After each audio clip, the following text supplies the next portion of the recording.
Hey, what's up, everybody? This is your boy Kenny.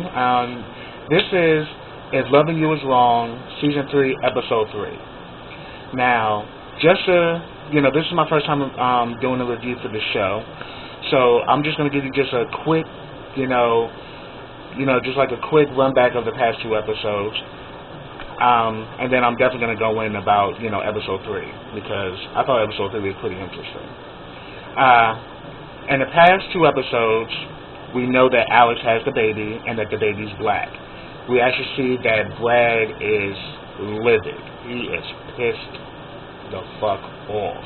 Because the moment he wants to forgive her and wants to work things out, he now realizes that the baby was Randall's the entire time. We also have Eddie, who, after being shot in that drive-by, he hasn't changed one bit. He actually is still in the same mindset, that he can't be, that he's untouchable. And we actually see him, talk to this guy, Ben, who's a rookie at the station. He wants to know what happened to his drug money, because, he got drug dealers, giving them money so they can continue to run the streets, but then he gets a cut of their funds. He finds out, that Ben stole his money, and he shoots Ben in the hand, and now Ben is in the hospital, and Lucius, has a feeling that something doesn't add right about that situation, and, he's told by his boss that we're not going to pursue this any further. We're just going to take his statement, and that's it. We're not going to do any more further investigation. We're not going to run the surveillance. So, that is that there. And we also see that Alex is so emotionally drained, knowing that she will be reminded for the rest of her life of how she hurt Brad and how she started committing adultery against her husband.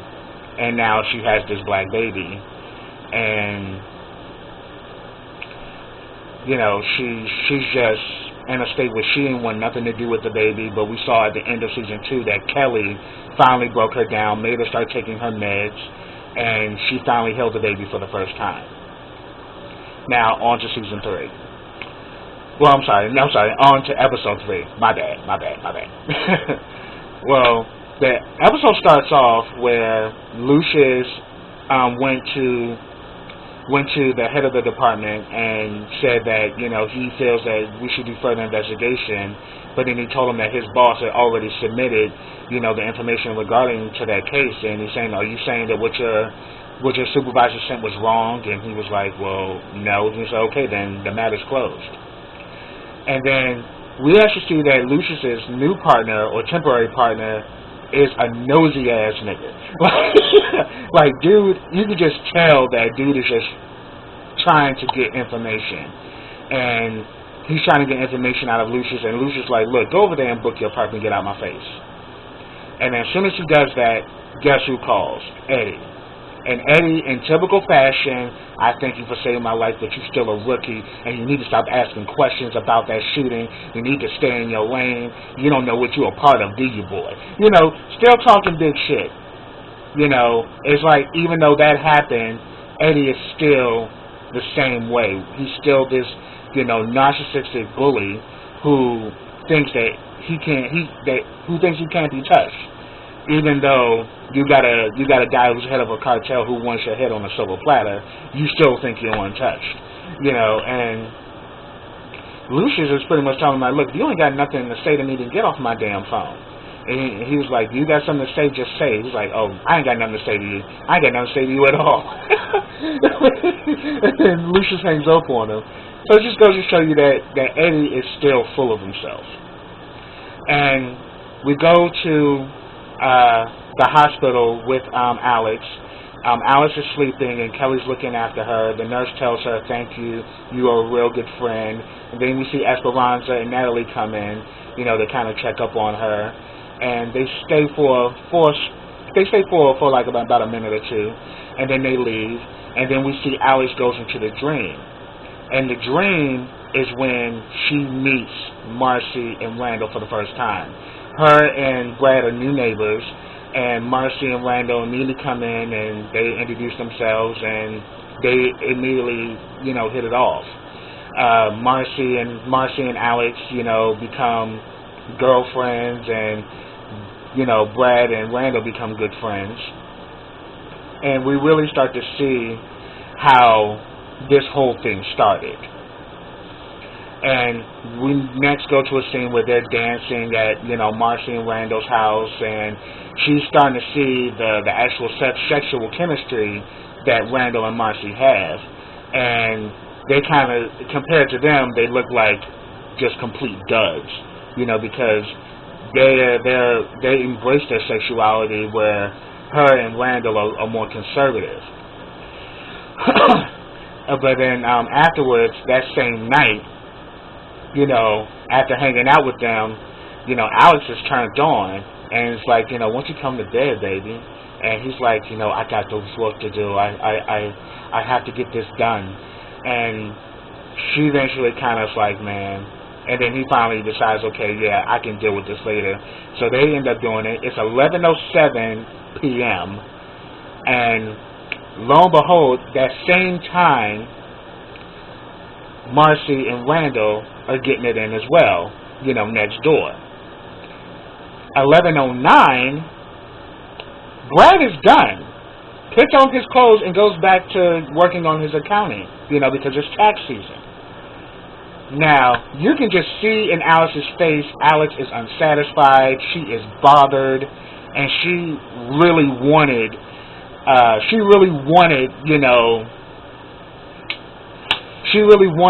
Brad to give her the Class A, action. She wanted that raunchy shit, but yet, Brad just gave her D. So now we see why Brad is D and why Randall was A. Because 11:15, Brad is asleep, and Randall and Marcy are still getting it in. And the worst thing about it, their bedrooms are literally right across from each other, so she can see everything that's going on with Randall and Marcy, and you can see she's turned on by it. And, the next day, Randall apologizes, our windows are right across from each other, and we're so used to somebody not being there that we just didn't close the windows, but we apologize, we offended, and then Marcy's like, oh no, it's okay, we're adults, it's all good. But you can definitely tell that Marcy was bothered, because the reason why she's bothered is because she was turned on by Randall and how Randall was laying it down. And you see further on that, night after night, because, both couples are trying to have children. Marcy's trying to have a baby with Randall, and Alex is trying to have children with Brad. And you pretty much see that every night,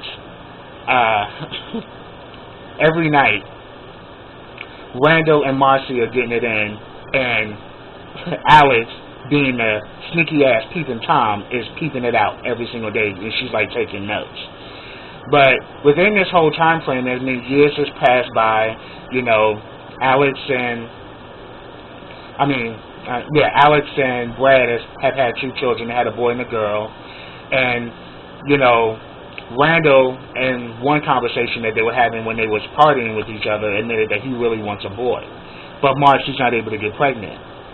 So you can tell it's bothering Marcy that, Alex has been successful in having children, but yet she's still bearing. And even though they're having sex every night, nothing's happening, and she doesn't know why. So we actually see that, Marcy is confiding in Alex the fact that, she doesn't know why she hasn't had a child, and why she can't get pregnant. But in the meantime, we actually see Randall slowly but surely making a play for Alex. He's telling her that he noticed that she watches them every night from her bedroom window, and she be peeking through the curtains. And he noticed the last time they hung out that, her leg rubbed up against his and she didn't move. So Randall is slowly but surely creeping into letting Alex know that he wants her. And that, it gets to the point that even though they've been friends all this time, there's starting to become a resistance between between Randall and Alex, because the tension is just there and the temptation is getting stronger, and neither one of them is saying anything to their spouses. I mean, we even see a scene where they're playing, football. Alex is riding on Randall's back, and you like, okay, something is completely wrong here. Something is definitely wrong here. That's what you should have been doing with Brad, not with no damn Randall. But then again, that sexual tension is there, and they've just been putting it on the back burner, not dealing with it, Alex, in her hand, know that it's wrong, but hasn't come to Brad about it. And she just keeps letting Randall consistently pursue her and consistently go after her. And I think it turns Alex on because this guy really wants her. And then it goes to a scene where, Randall and Marcy come to Alex and Brad's house, and they want to go out bowling, have like a date night or whatever. And, Randall is hesitant, and so is Alex, because they know that this tension has gotten so big that, it's made both of them uncomfortable to be around each other. But then Brad's like, oh no, we're going. You got the babysitter coming, and she's like, well, my parents are coming in a few days. We still have the painting, and, we're supposed to be painting, and Marcy immediately, volunteers Randall. Randall's good at painting. He'll definitely help you out. Okay, it's done. Let's go. Let's have a good time. And, Randall kind of whispers to Alice, okay, I'll be on my best behavior tonight. And she's like, okay. And then they leave. And then we actually see the next door neighbor that we met in the past episode, who lives right next door to Kelly, is babysitting the kids. And also to kind of backtrack, when they first met each other, Marcy is in real estate, so Marcy's always working. Brad's an accountant, so he's always working. Alice is a stay-at-home, pretty much as a housewife. And Randall, works from home, and he's a psychologist. So he pretty much tells her, like, I'll look after your wife, make sure nothing happens to her, I'll keep an eye on for you, neighbor. And so you really start to see from the beginning, just the whole surface of everything. Things look kind of sketchy, that, okay, this woman's home by herself, and he works from home, and both you and his wife are always working. So anything is liable to happen. But Brad, in the state of mind that he's in, is not thinking that Randall will cross that line, because he sees that him and his wife, have a great relationship. But not even knowing that his wife is not fully satisfied in their marriage, but she won't actually come out and admit it. So it goes into where Alex and Randall are painting, and all of a sudden they hear a doorbell, and Randall is still trying to make a play for Alex, and Alex still is saying, no, we can't do this. This is not going to happen, In typical Alex fashion, she's always saying no, but then her body is saying yes. I mean, bump and grind is playing in her mind. And, so they hear a doorbell, and Alice goes to answer the door, and it's her parents. And her parents are from the real deep South. And they have the deep South mentality, especially her father. And you can kind of tell the kind of upbringing Alice had. I mean, she's definitely afraid of her dad. And you can tell the mother is too. So I'm pretty sure that the father rules the house with an iron fist. And then on top of it, the guy is a devout racist. And he doesn't even like Brad because Brad is European. Brad is from London. He's British. And he doesn't even like him. Oh, these damn Europeans ain't no good. They don't even like nothing American. They don't even like American cars. They do everything for him. Just comes in and just starts beating her down, telling her, how the hell you not know who built your house? That's stupid. Just a flat out asshole and mean and gruesome. And then you see Randall come downstairs with his shirt off because he's upstairs painting, and the father just goes in like, how the hell you live around here? You on welfare? Immediately starts just taking, just starts shooting racial slurs at him like, this ain't the fields here, boy. Like, what the hell you doing? Got this darky up in your house with no shirt on. I'm disgusted, and just starts attacking Randall and then attacks Alex. Saying that we taught you better than that. You ain't using the good sense that we gave you. And he's just like, man, I'm getting out of here, man. Him and the mother leaving. The mother's like, you shouldn't have him in your house. You know how your father is. So you can see the mother, Alice's mother is definitely afraid of Alice's father, as well as Alice is afraid of him as well.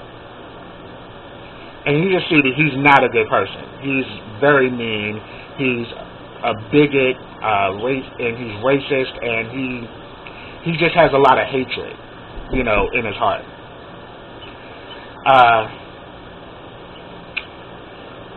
So this leads to,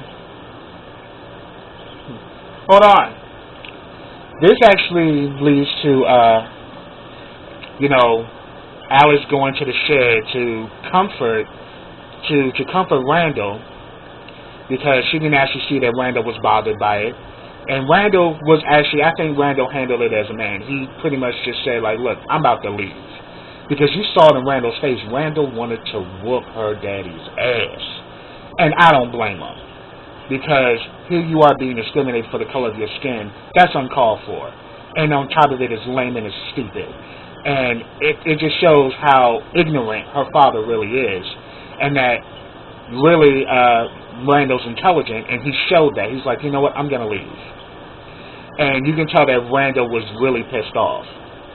So she goes to the shed to comfort Randall. She's saying that, yeah, my father's not a good person. He's a racist, but I'm not. I don't believe in judging people on the color of their skin. But, she sees that Randall's upset, but then Randall's like, yeah, I know, but now you have children, and now you can kind of change the tides where they don't have to be raised with that kind of ignorance. And then she's like, look, I'm sorry about what happened. He's like, that's not what I'm upset about. And then he leans in and starts kissing her, and then asks her to touch him, and then he just starts playing, that game with her, like, you want me. She's like, no, I don't. They're like, then why are you still touching me? Like, she's like, because you asked me to. She said, and he told her this, then stop.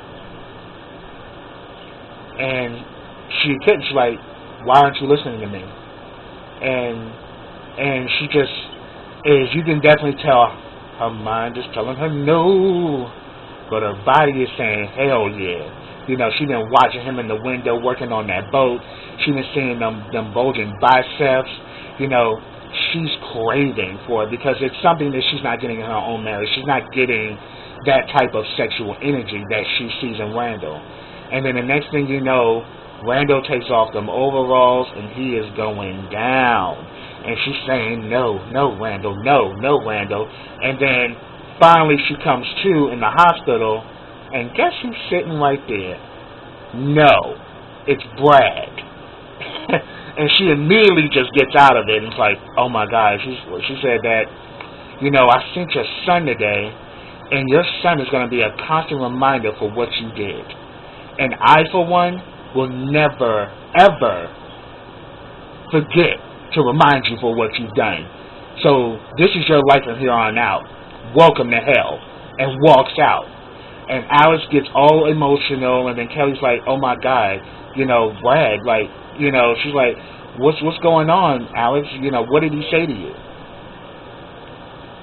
So yeah, Alice done created a whole hot ass mess within her life. She's now had a child, with Randall. Her parents are racist. Her husband is so pissed off to the point that he's like, the moment I want to forgive you, there's always something that holds me back. Once I'm ready to forgive you, something always happens. you know, the moment I try to forget about it, something always happens. So he says that, yeah, this is going to be your life from here on out. And I, for one, will remind you every single day for what you did and how you ruined us and ruined our family. So that's how the episode ended, but I see that next week is definitely going to get even more intense. You know, especially, you know, with Marcy and Randall, because Marcy is to the point where she is fucking over it. You know, the only reason why she's staying in that house is because they both equally own it, and if she leaves, Randall will get the house. But if it wasn't for that, Marcy probably would have left already. But she's drinking every day, and his mother is now there, and her mother is Randall's mother is a disrespectful bitch, and she, for one, is not taking it. So we're definitely going to see a lot of that next week. But that's my review. You know, if you know, please like and comment. You know, I definitely want to hear you guys' feedback, and I'll definitely tune in and I'll definitely keep you guys posted. So stay tuned in.